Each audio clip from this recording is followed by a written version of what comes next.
Hi, in this video I'm going to explain you how you can grab the sysID from the response and place within your instance in a particular field. Later on I'll be explaining you how to use a JSONParser for the above said one. And the third case I'm going to explain you is like when I go to my REST filter navigator, if I search for REST message, under system web services outbound you find the REST message, right? Without using this REST message module or without configuring this, how we can use a web service that is RESTMessageV2, I'll be explaining you. The basic use case is like whenever a record is created in this instant table, let me open the table, instant.list.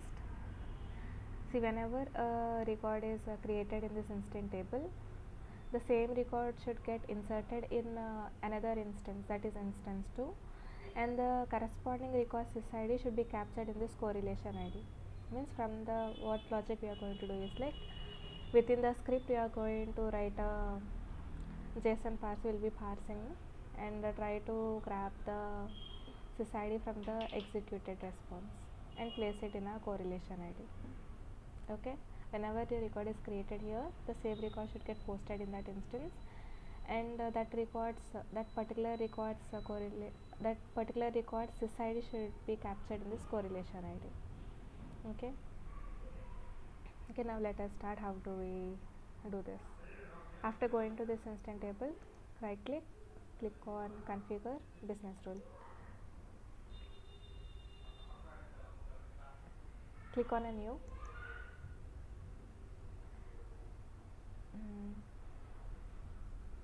Now this name can be of your choice.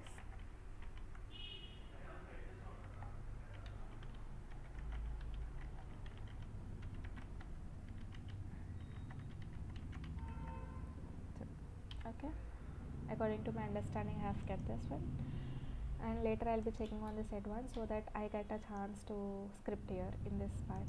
So whenever I check this, I'll get a tab in this script works. I can start writing the script here.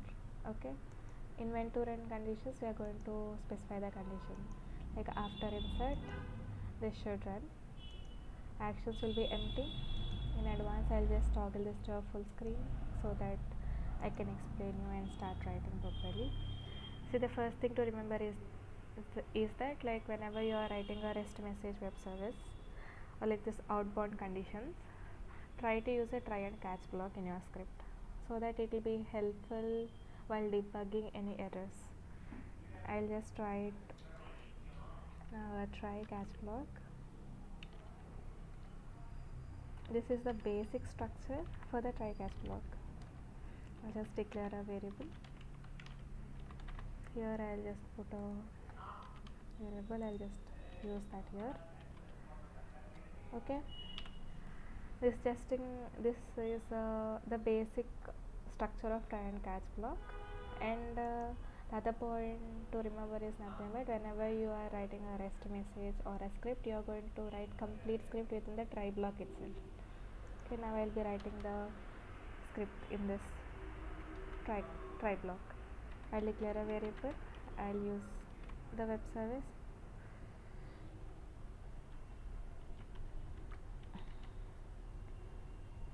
Sorry, new SN_WJS dot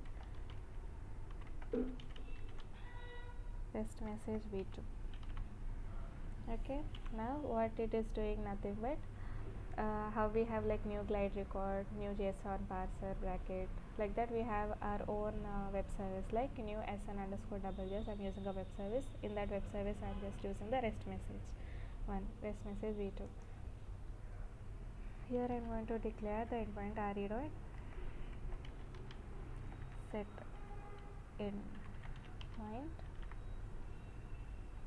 endpoint is given to me. This is the endpoint of the instance 2. I'll just place it here. Later on I need to mention which method it should use. Set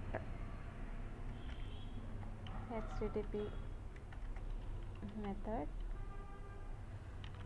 I want to post, right? So I'll just mention it's a post method. Later on I should say the username and password. For that I am going to declare two variables like username and password. From that I'll try to pull them into your basic set basic auth function. Okay, I'm copying the username. I'll just paste it in this port, nothing but a string, you can think. Next I'll declare another variable of password.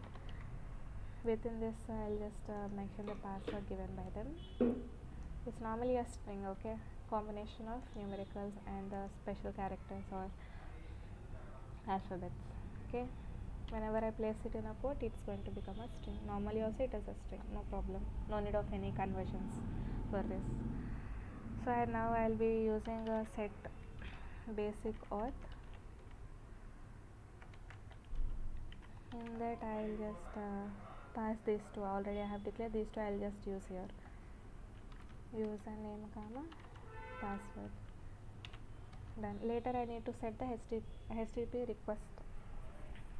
Okay, for that again it has its own request headers. Okay, RE set request header. So mostly we are going to use content type and accept for our REST messages. Okay, like in the post, if you consider that post man inbound integration, we'll have a separate field for us to declare which you should accept, like content type accept application JSON. The same thing we are trying to do a scripting within this body. Okay, and first I'm declaring the content type.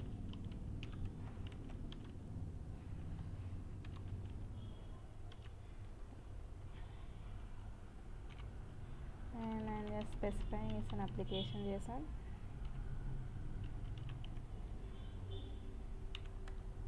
Next I'll set another one request header. It's an accept.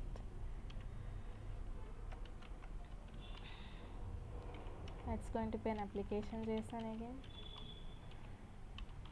So half part is done. Application JSON.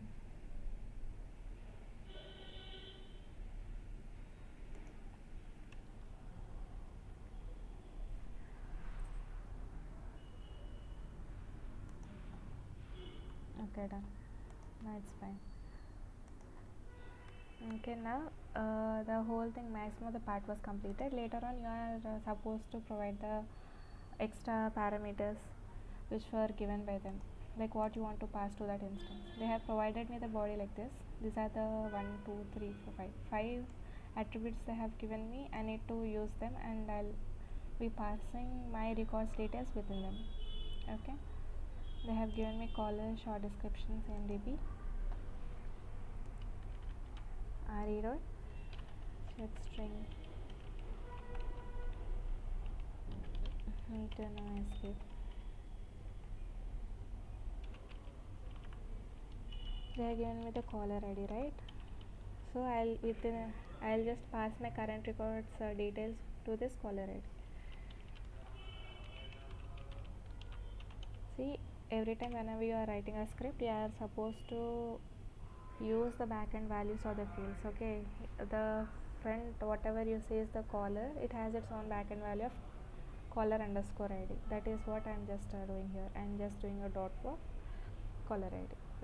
Okay, already it is a reference field, so it will be showing the sys ID, so no need of again doing a dot sys ID. Okay, later on remaining they have given 4, right, additional. Those also I'll do the same. Set string parameter no escape.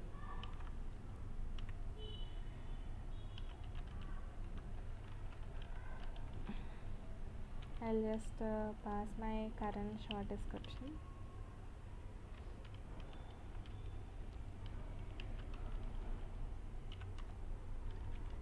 Set string parameter no escape. Okay, I'll just pass my current request configuration item. See, the configuration item backend name is nothing but CMDB underscore CI. it is also a reference field, so there won't be a problem. And what set string parameter, no escape, state and impact. I'll just pass my current dot state here. The last one they have sent is impact.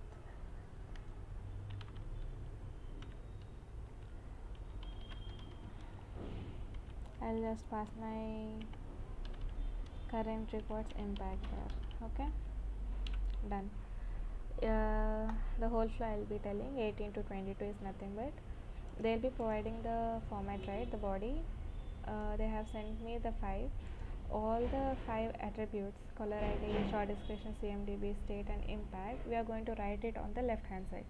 Nothing but to these fields we are trying to pass a current record details. So we are just going to say, we are going to just place this all within the left hand side. Okay, and the right hand side whatever we write are nothing but the current record details what we are trying to pass to the instance. Okay, a point to note is nothing but you are supposed to use the backend values of the fields, and later on what to say is nothing but on instant table if you are going to fill other fields as well. For example, there are 5 fields, right? Apart from this, if you fill some other fields, those won't get sent to the instance too, because I have only mapped what they have given me. So only these 5 fields will be captured in that instance too, will be sent to them. Okay, see again one thing to note. For example, caller ID is a field provided by them, and we know that normally in ServiceNow it is nothing but a reference field. And similarly CMDB also, it is a we know that it is a reference field, whether in the ServiceNow instance or instance 2 it is nothing but the reference field. So whenever we are trying to do like current dot caller underscore ID, as this is a reference field in our instance and this is also a reference field in their instance, there won't be a problem in mapping, because both have their own values, both have the same digits, so same society, so it won't be a problem in this testing part. But in real case, try to check whenever you are trying to pass the reference fields. Okay, like at that time you will have a need to do a dot walk to name or else SIDs in this particular reference related parsings. Okay, caller ID, in our case it's a caller ID and same DBCI. Okay, that's all. And after you have written everything, without you writing a dot execute, it's a waste of writing. Okay, and according to your requirement, I have said, I'll just open my instance table. I'll just view it in a default view.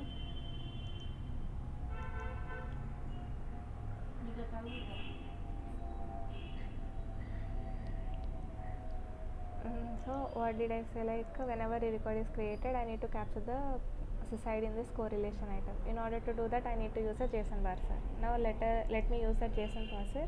Within that I will be doing the execute. Within a single line I will just close it up, where RESP is equal to new JSON parser dot parse of, I'll just do what I have this, right, this variable. I'll just use this to in this.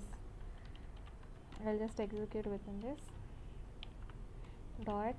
I'll just get the body, so I'll just use get body,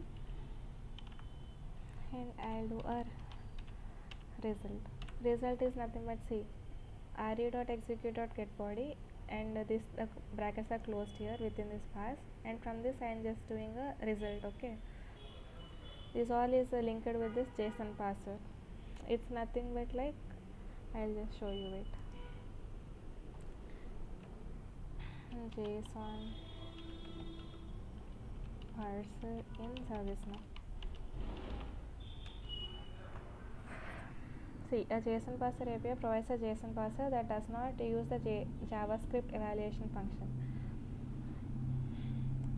See, What is the use of JSONParser in ServiceNow? In ServiceNow, passing a JSON response involves using a JSON.parse function to convert the JSON data into a JavaScript object. In this example, I think this is something other they were talking about, but this is the main purpose. Okay, passing a JSON response involves using the JSON.parse function to convert the JSON data into a JavaScript object. That is what. Okay. Now let me go into my script. That is what I have done here. Everything is completed. Now by using this single variable, I can just grab the sysID and the number from the response. Now I am considering only the sysID, so I'll just declare a variable. To my understanding, from this RESP I'll try to grab the sysID. For that I'll just use that variable dot sys_id. Good. Later on, I wanted to use this variable, right? In this variable I need to set, so I'll just go to configure table,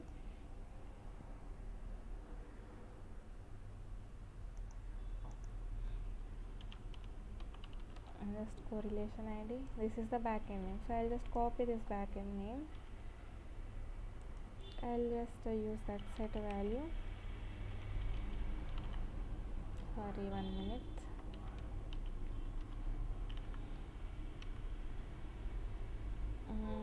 I already used a variable. This one I'll directly use here.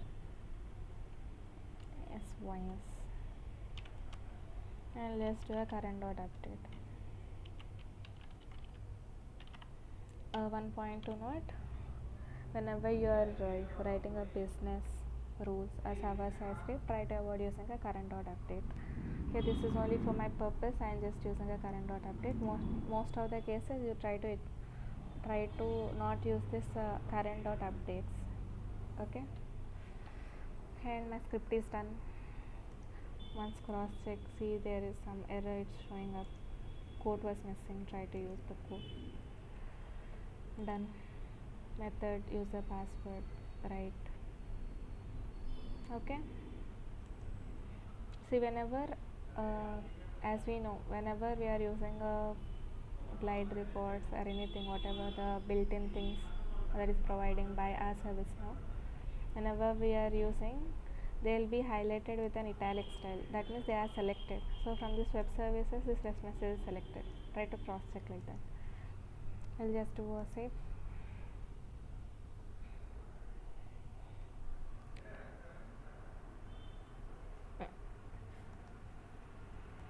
Overall, once I'll save.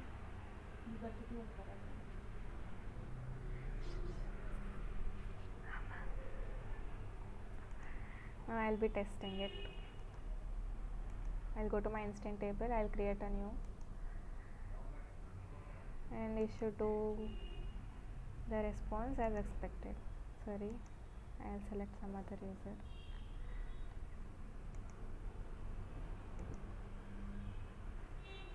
We'll just check whether it is working or not.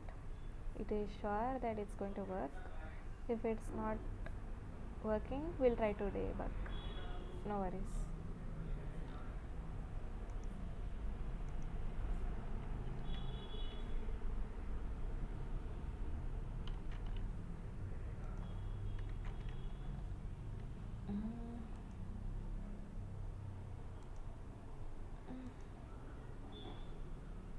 Okay, I think for this group that assigned numbers were not there, so it's not for me. Okay, whatever the thing is, but these fields were not mentioned in my REST messages, so they won't be passed. Only the fields what I passed, those all will be reflected there. I'll just click on submit. Good. See, this is the record I have created, right? My correlation ID is filled with the record sysID. Okay, that record is created there and that record's corresponding sysID is present here. I am able to capture. That's all. And this is the corresponding script, you can just check. Okay, that's all for this video. Thank you.